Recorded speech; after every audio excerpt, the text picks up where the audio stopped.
anonizm odatini bunchalik ko'p asorat berishini men ham mana shu talabalarga, medunus talabalarga dars berganimda bilib qolganman. Ya'ni juda ham ko'p yoshlarimiz aynan bu odatga o'rganib qolganligini va bu odatni natijasida tez bo'shanib qo'yish, birinchi kechada qo'shila olmaslik va hokazo asoratlar berishini keyinchalik bilganman.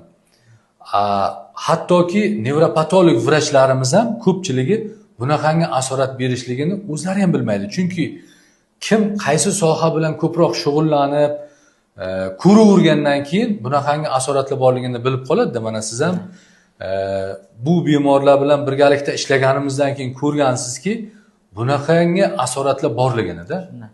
Umumiy nevrologik osmotr qilib tekshirib o'tkazganimizda xuddi shunaqa sabablar boshqa kasalliklar bilan ham uchraydi.